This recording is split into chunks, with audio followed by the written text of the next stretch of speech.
नमस्कार, वणक्कम, सत श्री अकाल प्रभु। फाइनली प्लेऑफ की दौड़ जो है वो खत्म हो चुकी है। 3 दिन में प्लेऑफ शुरू होने वाले हैं क्योंकि आज लीग स्टेज का आखिरी मैच है। 2 दिन की छुट्टियां हैं, फिर 13 दिसंबर को, 15 दिसंबर को और 17 दिसंबर को हमें प्लेऑफ देखने को मिलेंगे। आखिरी दिन है लीग मुकाबलों का। स्वागत आप सबका एक्सचेंज 22 प्रेजेंट्स सुनील के सूत्र में। 3 मुकाबले आज भी हैं, लेकिन इन 3 मुकाबलों में जो 6 टीमें खेलने वाली हैं उसमें से 4 टीम्स ऐसी हैं जो आज इस सीजन को अलविदा कहेंगी। तो ये वीडियो स्पेशली उन 4 टीमों के लिए है कि उनका सीजन कैसा रहा। जाहिर तौर पे मैं आपको ये भी बताऊंगा कि एक्सचेंज 22 की ऐप पे इन मैचेस को लेकर भी कौन से आपने खिलाड़ी खरीदने हैं। तो चलिए आपको बता दें कि प्लेऑफ्स में होने क्या वाला है। 13 दिसंबर को होने हैं दोनों एलिमिनेटर्स। पहले एलिमिनेटर में नंबर 3 टीम नंबर 6 से खेलेगी, यानी कि बेंगलुरु बुल्स का मुकाबला होने वाला है दबंग दिल्ली से। एलिमिनेटर 2 में नंबर 4 टीम नंबर 5 से खेलेगी। अब यह मुकाबला यूपी योद्धाज और तमिल तलाइवास के बीच में होगा। हो सकता है तमिल तलाइवास नंबर 4 पे जाएं, यूपी 4 पे रहें, लेकिन फर्क नहीं पड़ता। एलिमिनेटर 2 इन दोनों टीमों में ही होगा। 15 दिसंबर को होने वाले हैं दोनों सेमीफाइनल, यानी कि नंबर 1 टीम यानी जयपुर पिंक पैंथर्स खेलेगी एलिमिनेटर 1 के विजेता से, यानी कि जयपुर पिंक पैंथर्स बनाम बुल्स या दिल्ली। दूसरा सेमीफाइनल होना है नंबर 2 यानी पुनेरी पल्टन बनाम एलिमिनेटर 2 के विजेता से, यानी दूसरा सेमीफाइनल पुनेरी पल्टन बनाम यूपी योद्धाज / तमिल तलाइवास के बीच में होगा। और 17 दिसंबर को होना है ग्रैंड फिनाले। तो चलिए अब तीनों मुकाबलों की बात करते हैं। सबसे पहले बेंगलुरु बुल्स के सामने यू मुंबा है, उसके बाद तमिल तलाइवास के सामने हरियाणा स्टीलर्स हैं, पटना पायरेट्स के सामने है बंगाल वॉरियर्स। पहले मुकाबले पे आ जाइए, बुल्स बनाम यू मुंबा। सीजन 2 की चैंपियन और सीजन 6 की चैंपियन। बुल्स इस बार एलिमिनेटर में जाएगी, प्लेऑफ में जाएगी। यू मुंबा अनफॉर्चुनेटली अगले दौर में नहीं जा पाएगी। बुल्स ने अब तक 21 मैच खेले हैं, 13 जीते हैं। नंबर 3 पे ये टीम कंफर्म रहेगी। आज जीते या हारे इसमें कोई परिवर्तन नहीं आने वाला है। और यू मुंबा के लिए 21 मैच खेले हैं आपने, आज आपका आखिरी मैच है। 9 जीत आपको मिली हैं। सबसे पहले बेंगलुरु बुल्स के लिए जीत के सूत्र क्या हैं, क्योंकि उन्होंने आगे खेलना है। क्या वो मोमेंटम पे जाना चाहेंगे कि लगातार मैच जीतिए, या अपने मेन खिलाड़ियों को ब्रेक देना चाहेंगे? कुछ कोचेस मोमेंटम वाले कोच होते हैं, कुछ कोच होते हैं रेस्ट देने वाले कोच होते हैं। शेरावत साहब मुझे लगता है कि मिक्स वाले हैं। शायद कुछ मेन खिलाड़ियों को उतारें, कुछ को बाद में उतारें। कुल मिला के देखना बड़ा रोचक होगा कि बुल्स कौन सी नीति लेके उतरती है। जीत के सूत्र मेनली 2 हैं। अब सामने वो यू मुंबा है जिसका डिफेंस बड़ा स्ट्रांग है, उसकी मैं विस्तार से उनके सेक्शन में चर्चा करूंगा। तो कभी भी इस मैच को रेडर्स हल्के में नहीं ले सकते, लेकिन ये अच्छा मौका है भरत हुड्डा को एक रेस्ट देने का, क्योंकि वो आपके स्ट्राइक रेडर हैं। पर उसके बावजूद आपके पास विकास कंडोला है, उनको ज्यादा रेड दीजिए। और ठीक प्ले ऑफ से पहले अगर विकास कंडोला ने एक बड़ा सुपर 10 मार दिया तो ये उनके मनोबल के लिए और टीम के लिए अच्छी बात होगी। फिर आपके पास सचिन नरवाल हैं, आपके पास नीरज नरवाल हैं, ऑलराउंडर्स में जीबी मोरे हैं जिनको मौका मिल सकता है। और डिफेंस में मुझे लगता है कि रण सिंह को एक पूरा मैच मिलना चाहिए लेफ्ट कॉर्नर पे, जहां अमन अंतिल बहुत बढ़िया कर रहे हैं, पर रण सिंह कमाल के डिफेंडर हैं। जीबी मोरे भी आप उनको चाहे कवर खिला लीजिए, चाहे एज अ थर्ड रेडर खिला लीजिए, चाहे कॉर्नर खिला लीजिए। तो ये कुछ चेंजेस रणधीर सिंह सरावत साहब चाहें तो आज के दिन कर सकते हैं। अब बात करते हैं यू मुंबा की। 21 मैचेस में से 9 जीते हैं, उनका सफर कैसा रहा? अब देखिए, जब ये टीम बनी थी, जब मैंने स्वॉट एनालिसिस भी किया था, तब सबसे पहला सवाल यही सारे फैंस भी उठा रहे थे कि इस टीम में कोई कातिलाना खेलने वाला खिलाड़ी, कोई बड़ा सुपरस्टार नहीं है। खाली गुमान सिंह थे जिनको 1.25 करोड़ की धनराशि में लिया गया, या सुरेंद्र सिंह जिनका पिछला सीजन टाइटंस में अच्छा नहीं रहा था। पर अच्छी बातें बहुत सारी हुई हैं यू मुंबा के साथ इस बार। सबसे पहली जो देन है यू मुंबा की, उन्होंने हमें एक गिफ्ट दिया है इस सीजन में। उस गिफ्ट का नाम है कैप्टन सुरेंद्र सिंह। अब वो सुरेंद्र सिंह जिनका पिछला सीजन बहुत ही एवरेज, बिलो एवरेज रहा था एज अ डिफेंडर। अगर मैं गलत नहीं हूं तो बेस प्राइस पे उनको यू मुंबा ने लिया था। वो सुरेंद्र एज अ डिफेंडर भी चले। वो सुरेंद्र मेरे लिए सबसे बड़ी उपलब्धि ये रही कि वो सुरेंद्र एज अ कैप्टन चले। मैं अगर उन खिलाड़ियों का नाम लूं जो इंडियन हैं और जो कैप्टन थे, मेरे टॉप 3 कैप्टन में सुरेंद्र शायद टॉप 2 में ही रहेंगे। सुनील मलिक उसमें जरूर रहेंगे, मनिंदर भी जरूर रहेंगे टॉप 5 टॉप 6 में, लेकिन सुरेंद्र ने मुझे बहुत प्रभावित किया है।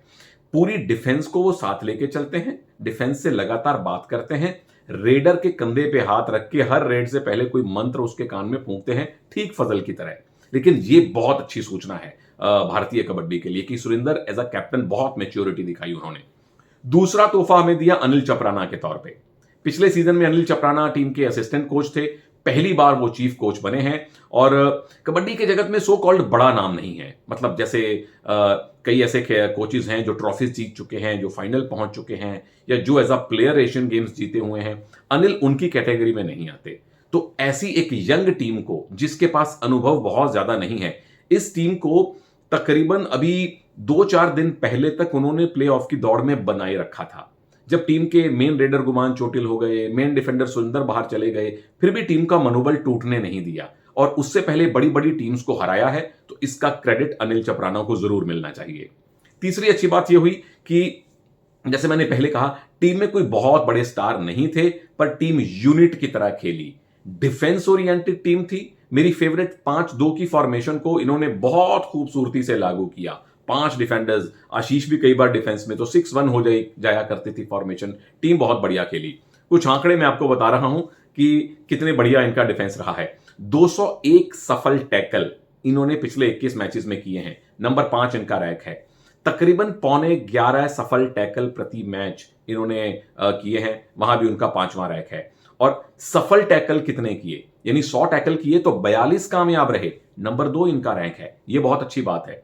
उसके बाद जब कम डिफेंस होता था, 2 या 3 का जब डिफेंस होता था सुपर टैकल सिचुएशन में, 29 सुपर टैकल किए, नंबर 2 ये वहां भी रही है। और सिर्फ डिफेंस में नहीं, रेडिंग में भी, क्योंकि टीम के पास कातिलाना रेडर नहीं थे, 25-30 पॉइंट लाने वाले रेडर नहीं थे, तो कई बार टीम डू और डाई रेड पे खेली और कामयाब रही। 73 डू और डाई रेड पॉइंट इस टीम ने लिए, जो संभवतः पटना के बाद सबसे बढ़िया परफॉर्मेंस है।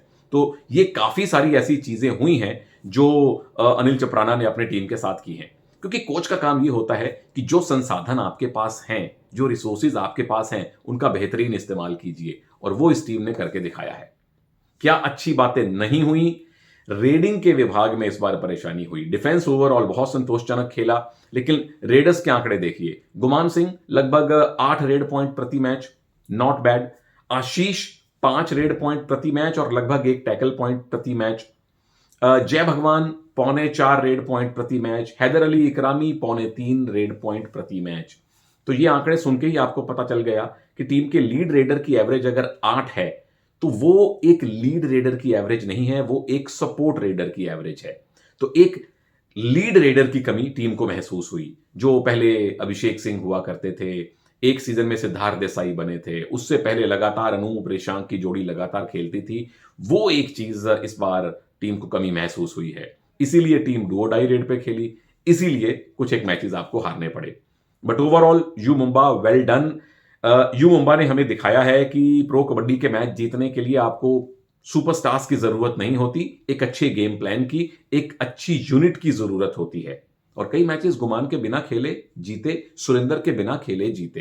तो यू मुंबा अगर इसी यूनिट को लेके आगे भी चलती है अगले सीजन्स में भी, तो धीरे धीरे ये टीम चढ़ाई कर सकती है, ये टीम प्रोग्रेस कर सकती है। इस टीम में मुझे काफी पोटेंशियल दिखता है। आप लोगों में भी पोटेंशियल है प्रभु। जल्दी से एक्सचेंज 22 की ऐप डाउनलोड कर लीजिए, कबड्डी के सेक्शन में जाइए, सारे मैचेस की सूची निकालिए, प्लेयर्स को देखिए, उनका बाय प्राइस सेल प्राइस देखिए, और कौन से खिलाड़ी खरीदने हैं, कौन से खिलाड़ी बेचने हैं, ये मैं वीडियो में आपको आगे बताऊंगा।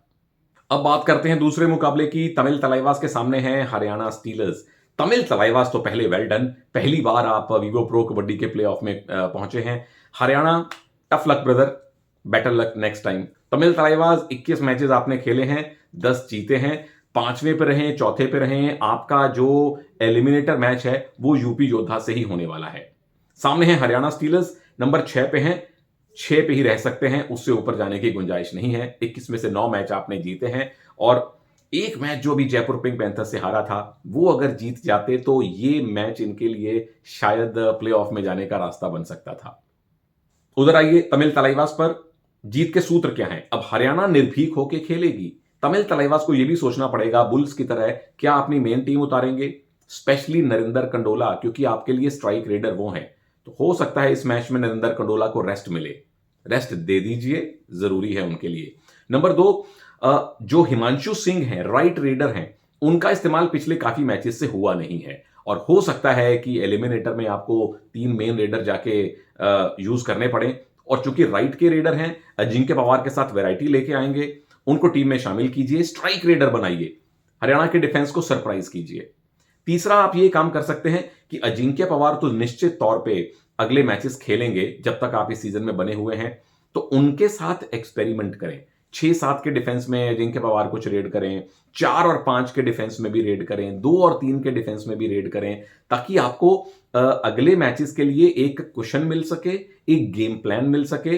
या डुओ डाई रेड पे अगर अजिंक्य पवार जाते हैं और कामयाब होते हैं, तो आपके पास अपनी रेडिंग में अजिंक्य पवार को लेके एक्सपेरिमेंट करने का बड़ा शानदार मौका है ये। अब आइए हरियाणा स्टीलर्स पर। आखिरी मैच खेल रहे हैं ताऊ लोग।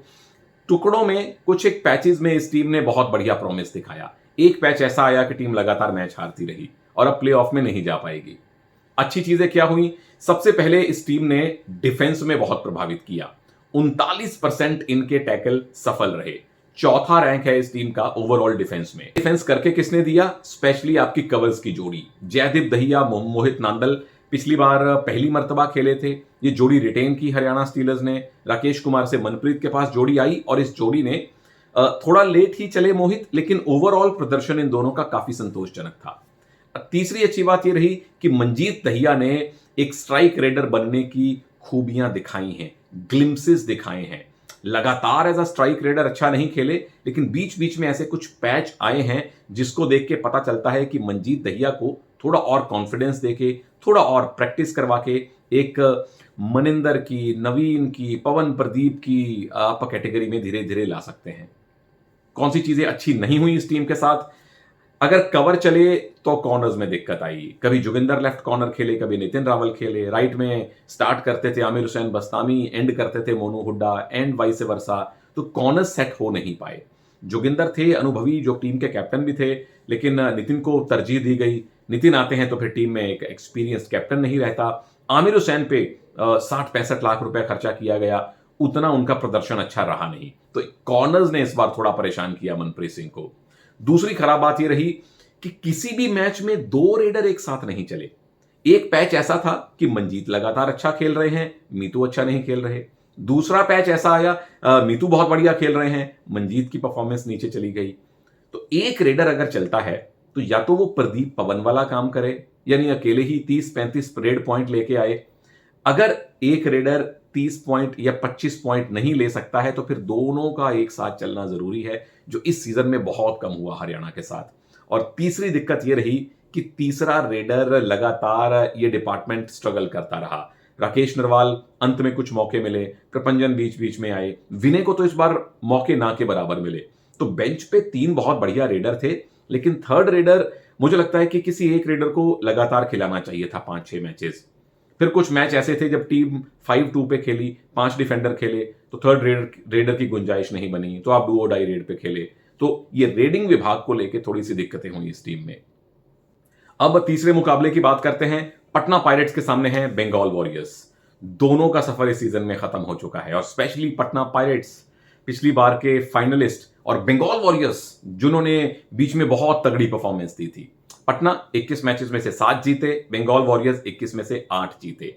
अच्छी बातें पटना पायरेट्स के लिए क्या हुई, पहले उनकी बात कर लेते हैं। हमारे भैया जो शादीलाल हैं, शादलू हैं, उन्होंने ऐतिहासिक प्रदर्शन किया। एक मैच में सबसे ज्यादा टैकल लेने का, सबसे ज्यादा टैकल पॉइंट लेने का, सबसे ज्यादा टैकल करने का रिकॉर्ड उन्होंने कायम किया। दबंग दिल्ली के खिलाफ 16 पॉइंट लिए। ना भूतो भविष्यति भी मुश्किल लग रहा है। 8 सुपर टैकल, सारे के सारे पॉइंट सुपर टैकल से। कुछ अलग फॉर्म में थे शादलू उस मैच में, और नवीन को 5 बार सुपर टैकल करना प्रभु आसान काम होता नहीं है। दूसरी अच्छी बात यह हुई कि टीम डुओ डाई पे बड़ा अच्छा खेली। 100 से ज्यादा रेड पॉइंट इस टीम के डुओ डाई रेड्स में आए, और नंबर 1 है ये टीम डुओ डाई रेड्स में पॉइंट लेने के लिए। तीसरी बात, इस वीडियो के रिकॉर्ड किए जाने तक टॉप 10 रेडर्स की सूची में सचिन तंवर भी हैं, रोहित गुलिया भी हैं। इकलौती टीम है जिसके 2 रेडर टॉप 10 की सूची में हैं। तो यह बहुत बड़ा कॉम्प्लीमेंट है पटना पायरेट्स के लिए। क्या बात अच्छी नहीं हुई?